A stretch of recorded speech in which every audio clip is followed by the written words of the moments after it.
Magandang umaga po at live mula rito sa Pag-asa Weather Forecasting Center. Narito na ang lagay ng ating panahon ngayong araw nga ng Biyernes, July 17, 2026. Sa ating latest satellite images, makikita po natin na merong isang bagyo sa labas ng Philippine Area of Responsibility. Isa po itong tropical depression at dahil nga nasa labas pa ito ng PAR at hindi po ito isang tropical storm, ay wala pa itong international name. Ang huling lokasyon ng bagyo sa labas ng PAR ay halos 3,000 kilometro silangan ng southeastern Mindanao. Base sa ating mga pinaka-latest na mga datos ay maliit po ang posibilidad na itong bagyo ay pumasok ng Philippine Area of Responsibility. Pinapakita rin ng ating mga datos na posibleng sa mga susunod na araw ay malusaw na lamang ito at maging isang low pressure area. So magbibigay pa rin po tayo ng update kahit na nasa labas ng Philippine Area of Responsibility itong tropical depression na nasa may southeastern, nasa silangan ng southeastern Mindanao. Samantala, ang mas nakakaapekto sa ating bansa ay ang hanging habagat or southwest monsoon, particular na sa may extreme northern Luzon. Makikita nyo may mga kaulapan po dito sa may extreme northern Luzon. Samantala, malaking bahagi ng ating bansa ay patuloy na makararanas ngayong araw ng mainit at malinsangang panahon, lalo na sa bandang hapon, lalo na sa bandang tanghali po. Habang sa hapon hanggang sa gabi ay posibleng makaranas ng mga localized rain showers and thunderstorms ang malaking itong bahagi ng ating bansa. So mag-ingat pa rin po sa mga posibilidad ng mga flash floods and landslides, lalo na pag nagkakaroon po tayo ng mga severe thunderstorms. Inaasahan naman natin hanggang this weekend, generally fair weather mararanasan sa malaking bahagi ng ating bansa at sa ngayon wala tayong inaasahang may mabubuong low pressure area sa loob naman ng Philippine Area of Responsibility. At dito nga sa Luzon, inaasahan natin, malaking bahagi ng Luzon ngayong araw ay makararanas ng mga localized rain showers and thunderstorms habang mainit at malinsangang panahon ang mararanasan bandang tanghali. Yung mga thunderstorm po, kadalasan nangyayari yan sa hapon hanggang sa gabi. Agwat ang temperatura sa Lawag nasa 25 to 32 degrees Celsius, sa Baguio naman 17 to 24 degrees Celsius, sa Tuguegarao 25 to 38 degrees Celsius, habang sa Kamaynilaan 25 to 34 degrees Celsius. Sa Tagaytay naman, 22 to 31 degrees Celsius, habang sa Legazpi, sa bahagi ng Bicol, 25 to 34 degrees Celsius.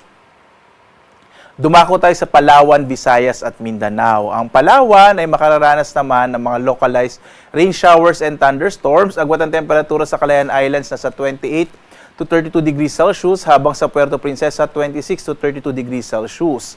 Malaking bahagi rin ng Kabisayaan ay makararanas ng mga pulupulong pag-ulan, pagkinat pagkulog sa dakong hapon.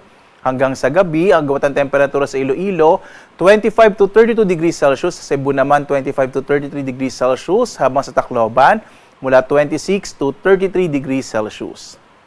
Sa Mindanao ay makararanas ng bahagyang maulap hanggang sa maulap na kalangitan na may mga pulupulong pag-ulan, pagkinat pagkulog sa dakong hapon din hanggang sa gabi.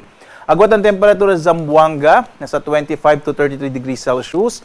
Sa Cagayan de Oro naman, 25 to 32 degrees Celsius, habang sa Davao, nasa 23 to 32 degrees Celsius.